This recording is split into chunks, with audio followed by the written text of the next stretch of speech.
이 자리에 모인 우리 모두는 다 하나님을 믿는 사람들입니다.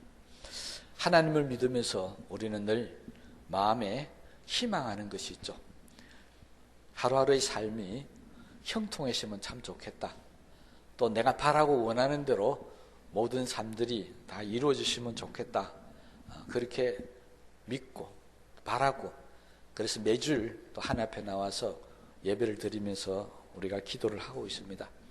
그럼에도 불구하고 우리는 지난해까지 다 겪어봐서 아시겠지만 생각지도 않은 사고를 당하기도 하고, 또 어떤 때는 질병으로 해서 건강을 잃어버리기도 하고, 또 내가 철저하게 계획하고 준비했다고 생각되었는데도 그 일들이 뜻하지 않게 실패해버리고 내 마음대로 되지 않는 그런 일들을 우리가 많이 경험하고 살고 있습니다. 이런 것들을 우리는 시련이다, 또 고난이다, 역경이다 이렇게 이야기를 하는데요. 이런 일들을 당할 때마다 우리 예수 믿는 사람들은 다 공통적으로 이런 생각을 가질 때가 있습니다. 혹시 내가 뭔가 하나님 앞에 잘못했어, 혹시 내가 하나님 말씀대로 살지 못해서 이런 일들이 나에게 생기는 것이 아닐까, 이렇게 생각하는 경우들이 있다는 것입니다. 그런데 이것이 한두 번이 아니고 계속 쌓이다 보면 점점 이런 생각이 강하게 들어오게 되면은 하나님에 대한 우리 인식이 좀 달라집니다. 우리 늘 사랑의 하나님, 좋으신 하나님 이렇게 배워왔는데 이런 일들을 계속 당하다 보면 혹시 하나님께서 나한테 재앙을 내리시는 게 아닌가, 혹시 하나님께서 나한테 벌을 주시는 게 아닌가, 이렇게 생각할 때가 있다는 것입니다. 그래서 하나님께서 정말 좋으신 하나님, 축복의 하나님, 사랑의 하나님, 은혜의 하나님 이런 생각이 싹 없어버리고 왠지 벌을 받을 것 같고 무섭고 두려운 이런 모습으로 우리가 살아가는 경우가 때로는 있습니다. 평소에는 하나님 나를 지켜주실 것이야, 내가 아무리 고난과 어려움 오더라도 하나님이 나를 다 해결해 주실 것이다 믿고 살아가는 것 같은데, 근데 연속해서 계속해서 어려움이 생기다 보면은 그런 생각이 싹 없어져 버리고 혹시 내가 하나님 재앙을 받고 사는 게 아닌가, 이렇게 생각될 때가 있다는 것입니다. 이스라엘 백성들이 사실은 그렇게 생각하는 사람들이었습니다.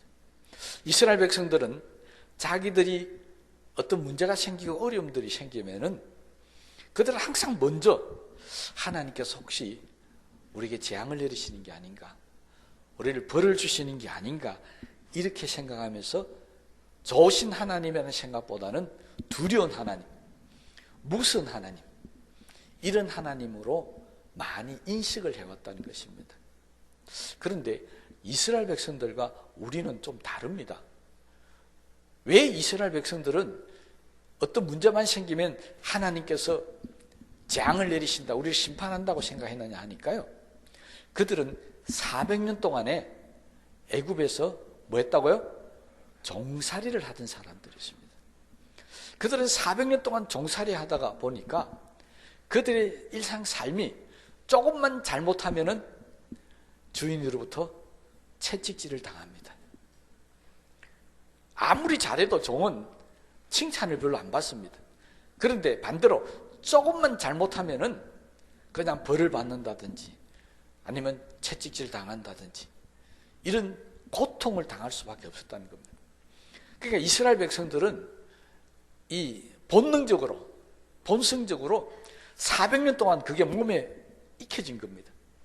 그러니까 뭔가 문제가 딱 어려움이 생기면 내가 벌을 받는 모양이다, 내가 채찍질 당하는 모양이다, 내가 심판을 당하는 모양이다, 이렇게 생각할 수밖에 없는 그런 민족이었습니다. 그러니까 조금만 어려움이 생겨도 하나님 우리를 벌 주시는 게 아닌가, 이렇게 생각할 수밖에 없었다는 겁니다. 그런데 우리는 아니잖아요. 우리는 어디서 종살이 했습니까? 우리는 어디 채찍질 맞고 살았습니까? 아니지 않습니까? 그런데 400년 동안 종살이했던 그 이스라엘 백성들과 아무리 지금까지 살아온 우리가 똑같은 생각을 하고 산다면 이건 우리가 잘못 살고 있다는 겁니다. 여러분, 하나님은 우리에게 심판하시고 벌하시는 하나님이 아니십니다. 성경 어디를 보든지 간에 우리가 믿음으로 살고 하나님을 바라보며 사는 그 때는 하나님께서 언제든지 축복하시고 잘되게 하신다는 것이었지, 우리를 심판하고 벌 주신 그게 목적이 아니었습니다. 행여나 어려움 당하고 힘든 일 당할 때 하나님께서 때로는 채찍질하는 것 같고 때로는 고난을 주는 것 같지만 그 결국은 하나님께서 선한 길로 인도하시고 하나님 앞에서 바르게 살게 하기 위해서 행하신 일들이지, 우리를 멸망 가운데 고통 가운데 죽이려고 하신 일들은 성경에 보면 단 하나도 없습니다. 오늘 우리가 읽었던 본문의 말씀이 지금 그 일을 이야기하고 있습니다. 예레미야 선지자는 오늘 11절 말씀에 이렇게 선포하고 있습니다. 여호와의 말씀이니라. 누가 말했다고요? 하나님이 말씀하셨다는 겁니다. 무슨 말씀하십니까? 너희를 향한 나의 생각을 내가 안 하니 평안이요 재앙이 아니니라.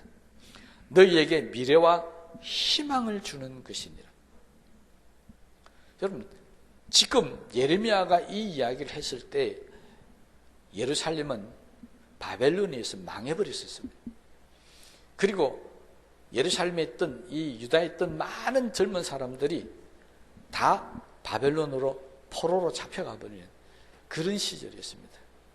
그러니까 유대인들은 하나님께서 우리를 망하게 하셨으니까 우리를 벌 주시는 것이다, 우리에게 내진 큰 재앙이다, 이렇게 생각하면서 좌절 가운데 빠져 있는데 예레미야 선지자를 보내서 하나님께서 이건 재앙이 아니다, 이건 평안한 것이다, 이거는 망이고 이제는 끝장났다는 게 아니라 너희들에게 미래와 희망을 주기 위한 것이라고 이렇게 선포하고 있다는 것입니다.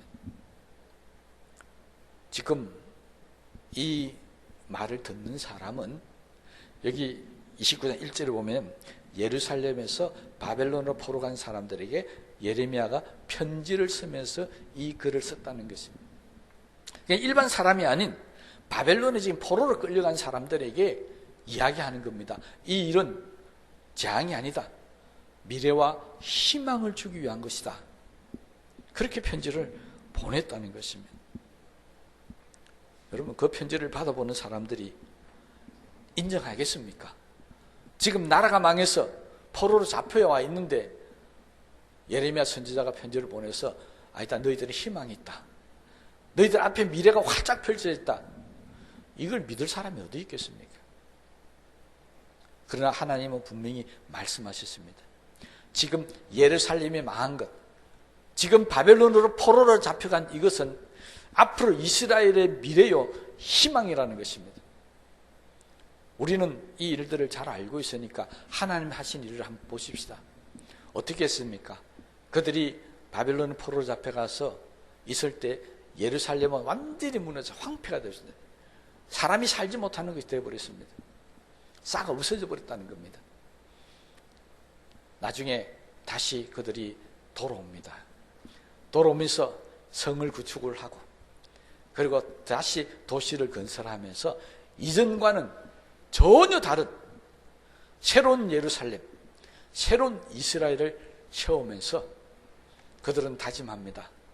하나님께서 다시 우리를 이렇게 세우셨다, 하나님께서 이 나라를 새롭게 만드셨다, 희망을 갖고 그들은 새롭게 출발했습니다.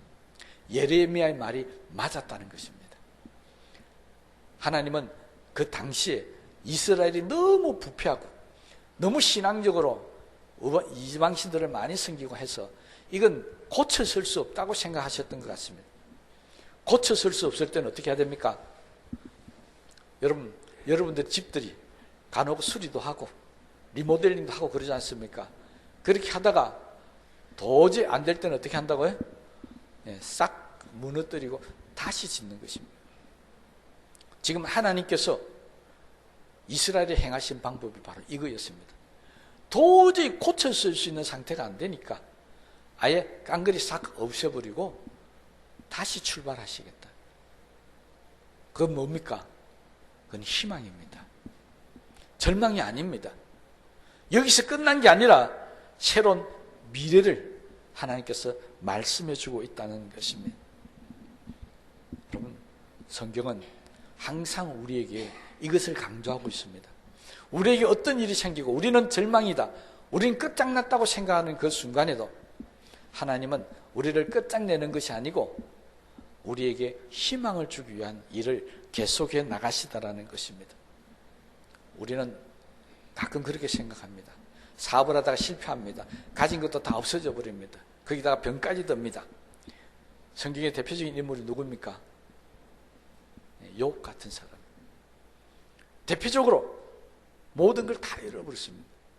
그때 우리는 어떻게 생각합니까? 절망이다, 정말 불행한 일을 당했다고 생각합니다.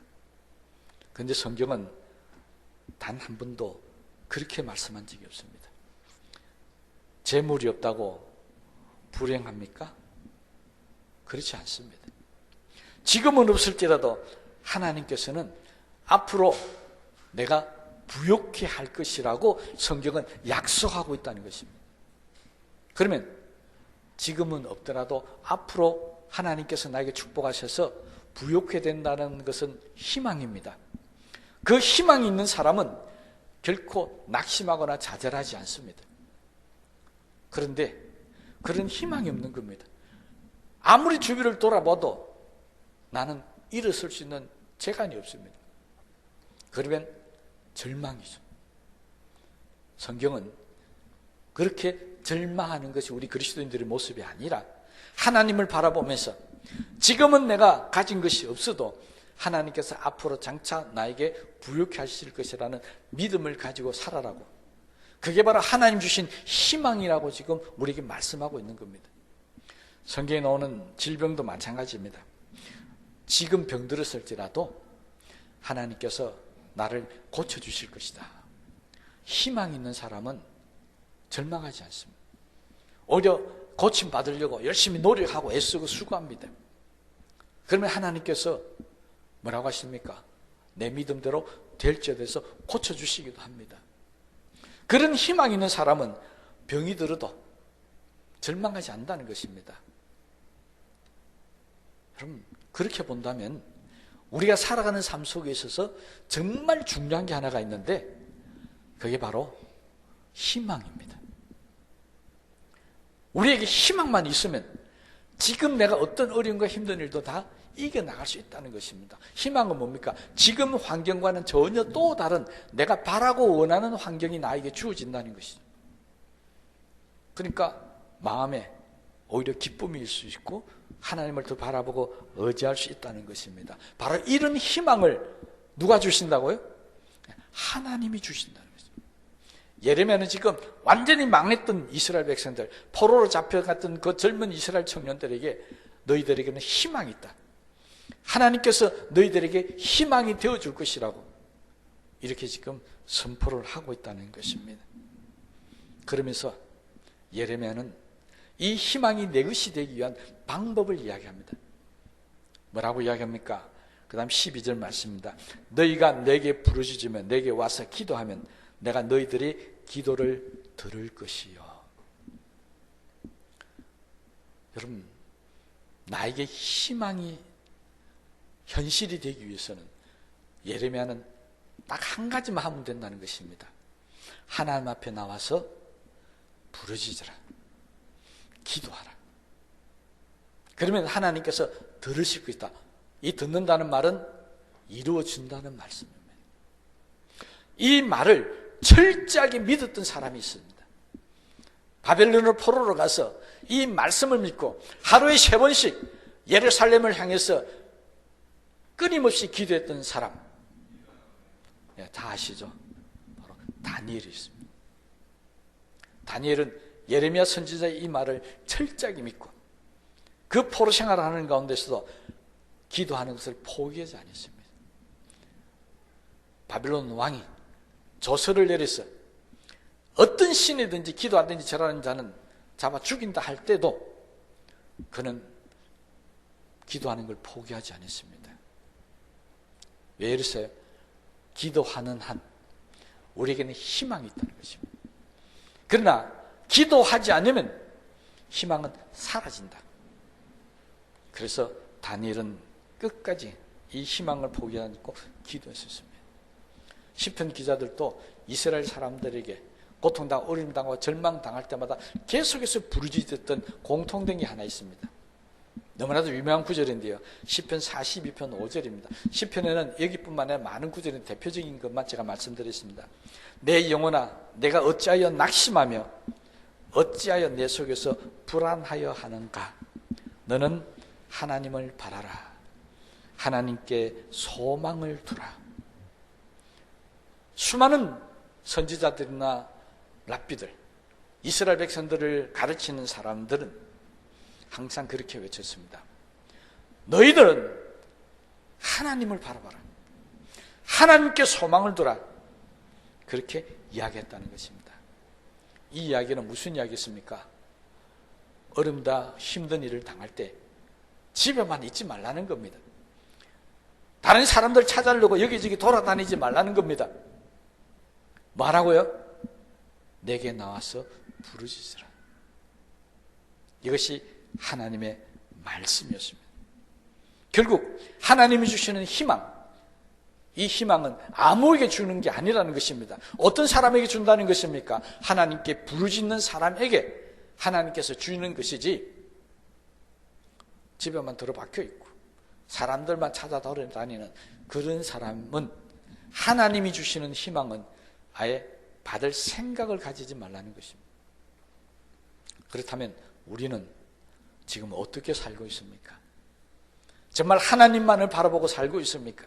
어렵고 힘든 일이 다 올 때마다 하나님께 나와서 부르짖고 있습니까? 우리는 어떻게 하고 있습니까? 예레미야 선지자는 이것을 믿고 확실하게 하나님 앞에 나와서 기도하면 다 이루어 주신다. 이걸 선포하고 있는 것입니다. 그럼 지난 주일날 다윗에 대해서 말씀드렸습니다. 하나님께서 어떻게 다윗을 이끌어 나가서 왕이 되게 하셨는지, 다윗의 미래에 인도하시는 하나님, 이루시는 하나님에 대해서 말씀을 드렸습니다. 희망이라고 하는 것은 하나님께서 나를 앞으로 어떻게 했으든지 좋은 곳으로 인도하실 것이다.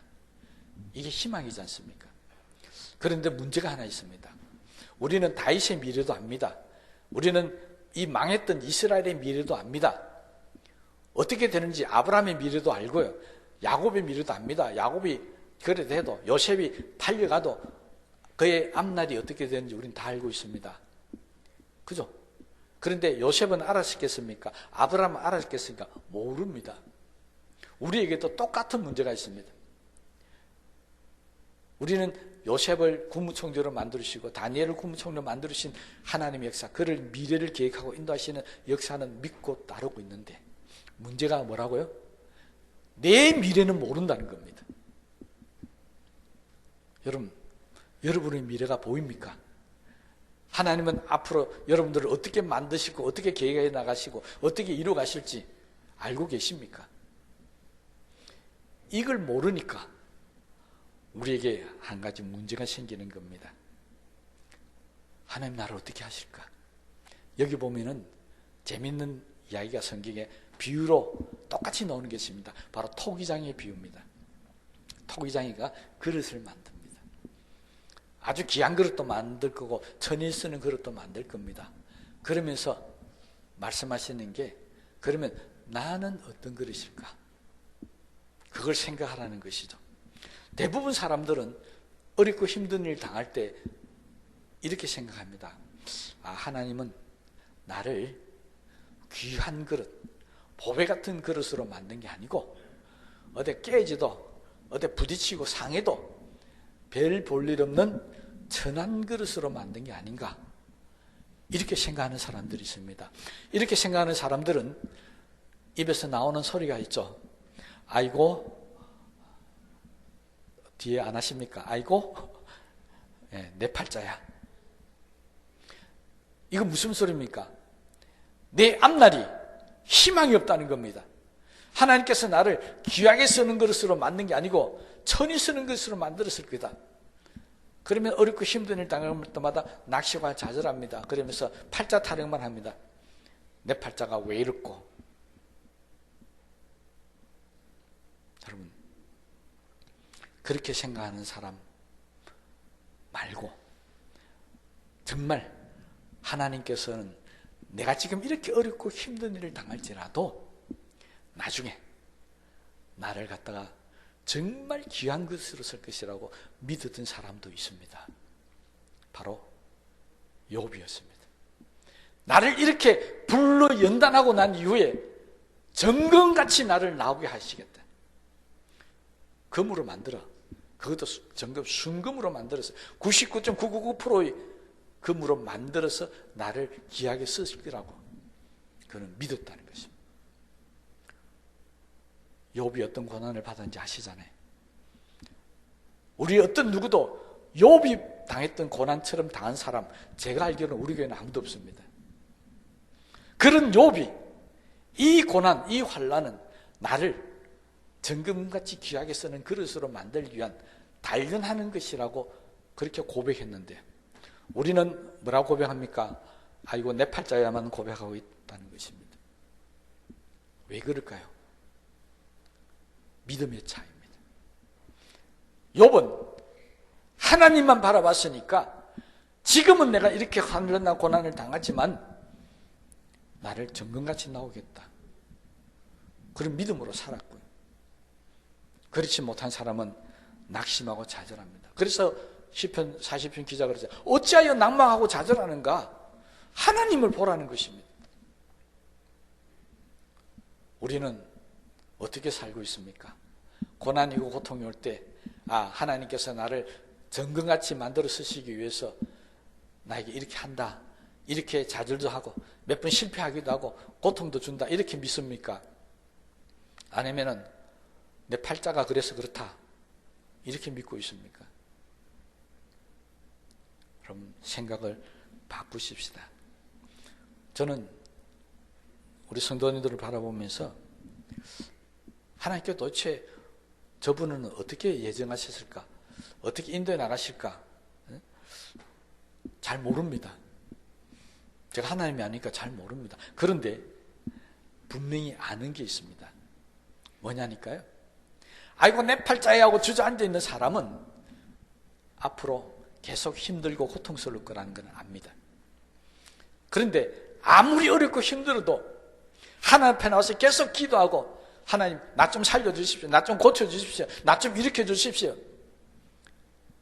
희망을 갖고 하나님께 소망을 두고 기도하는 사람은 지금은 모르겠지만 언젠가 하나님의 때가 되면 하나님께서 반드시 이렇게 세워주실 것이고 높여주실 것이고 귀하게 쓰실 거라는 것 저는 확실히 알고 있습니다. 저는 다른 건 모르겠습니다. 어떻게 만드실지 금으로 목걸이를 만들지 팔찌로 만들지 반지로 만들지 그건 잘 모르겠습니다. 그러나 분명한 것은 연단시켜서 금같이 귀하게 쓸 거라는 사실은 분명히 믿고 알고 있습니다. 여러분 이걸 믿으십시오. 이스라엘 백성들에게 지금 쫄딱 망했던 좌절하고 고통다 이제는 죽었다고 생각하는 이 젊은이들에게 아니다. 하나님께서 너희에게 미래가 되어주시고 희망이 되어주실 것이라고 지금 예레미야는 선포하고 있는 겁니다. 단 조건이 있다고 그랬죠. 뭐라고요? 내게 와서 부르짖으면. 그런데 이 부르짖는 것도 아이고 목사님 저래 설교했으니까 내가 오늘부터 나와서 기도해봐야지 해서 설렁설렁 나와서 그냥 기도하다가 아이고 이제 대충 된 것 같다 하고 돌아가라는 의미는 아닙니다. 이 기도를 어떻게 해야 될지 13절에 느헤미야는 기도할 때 우리의 자세를 다시 한번 지적하고 있습니다. 너희가 온 마음으로 나를 구하면 나를 찾을 것이요. 구하긴 구하는데 그냥 왔다가 갔다가 하지 말라는 겁니다. 기도한다고 그래서 그냥 앉아서 하지 말라는 겁니다. 기도할 때 온 마음으로 하라는 것입니다. 이 온 마음으로라는 것을 우리말로 번역해서 이야기하면 전력을 다해서 하라는 것입니다. 전력을 다한다는 말을 또 다르게 말씀드리자면 어떠냐니까, 내가 온 힘을 쏟았는데 그 힘을 쏟고 난 이후에 보니까 내가 손가락 하나 움직일 힘이 없는 상태입니다. 이게 온 마음으로 구하는 것입니다. 여러분이 기도를 하고 난 후에 일어서서 나갈 힘이 있으면 온 마음으로 구한 것이 아니라는 것입니다. 기도하고 난 후에 정말 일어설 힘도 없고 말할 기운도 없고, 그래서 바로 일어나지도 못하고 한동안 앉아 있다가 기운을 차려서 나갈 정도가 된 것이 바로 온 마음으로 구한다는 의미입니다. 그러면 하나님께서 만나도 주실 것이고 이루어도 주실 것이고 무엇을 구하든지 다 찾게 해주시겠다고 예레미야는 선포하고 있습니다. 여러분, 기도하는 우리의 마음이 중요하겠다는 것이죠. 대충 들어주시면 말고 뭐 안 들어줘도 어쩔 수 없고 그런 식으로나 기도하지 말라는 거예요. 여러분, 예수님께서 기도하실 때 대표적으로 성경이 묘사하고 있는 장면이 하나가 있습니다. 바로 땀방울이 핏방울처럼 들도록, 얼마나 간절히 기도하시면 땀방울이 핏방울이 되겠습니까? 그건 우리 요새 과학적으로 얘기하면 모세혈관이 터져서 그지? 피가 되어서 나왔다는 소리겠죠. 그렇게 예수님도 기도하셨습니다. 우리도 그렇게 기도하라는 것입니다. 그렇게 땀방울이 핏방울이 되는 그런 의미가 아니고, 그렇게 온 마음을 다해서 전심으로 나를 찾고 찾으면 만나리라. 성경 끊임없이 하나님을 만날 때 나오는 구절들이 바로 수사하고 있는 구절들입니다. 오늘 본문은 온 마음으로, 딴 데는 전심으로. 그러니까 우리의 온 마음을 거기 다 쏟아야 된다 했어요. 하나님이 아니면 나에게는 희망이 없다. 하나님이 아니면 내 미래가 없다. 이 마음을 갖고 기도하시면, 온 마음으로 기도한다는 이 의미가 뭔지를 잘 아실 겁니다. 올해는 우리 교회에, 아니 저와 여러분들에게 하나님이 우리의 미래와 희망이 되시기를 주님의 이름으로 축복합니다. 하나님이 우리의 희망입니다. 믿습니까? 이 말씀 꼭 기억하시고, 제가 이 이야기는 설교하면서 생전 처음 하는 이야기인데요, 오늘 이 본문의 말씀을 꼭 기억하시면서 외우시기 바랍니다. 자, 지금은 못 외울 테니까 우리 11절부터 13절 말씀까지 다 온 마음을 다해서 기도하라는 게 아니고 온 마음을 다해서 한번 읽어보십시다. 그럼 마음에 깊이 새겨서 기왕이면 집에 가서 다 외우시겠어요. 정말 이 말씀은 평생 잃어버리지 않도록 기도하시면서 꼭 다짐하십시오. 이 말 딱 끝나고 난 후에 하나님은 나의 미래와 희망이다 고백하시기를 바랍니다. 다 같이 여호와의 말씀이니라 11절부터 13절 말씀까지 같이 온 마음으로 봉독하겠습니다. 시작. 여호와의 말씀이니라. 너희를 향한 나의 생각을 내가 아나니 평안이요 재앙이 아니니라. 너희에게 미래와 희망을 주는 것이니라. 너희가 내게 부르짖으며 내게 와서 기도하면 내가 너희들의 기도를 들을 것이요 너희가 온 마음으로 나를 구하면 나를 찾을 것이요 나를 만나리라. 아멘. 다 같이 말씀을 생각하시면서 기도하십시다.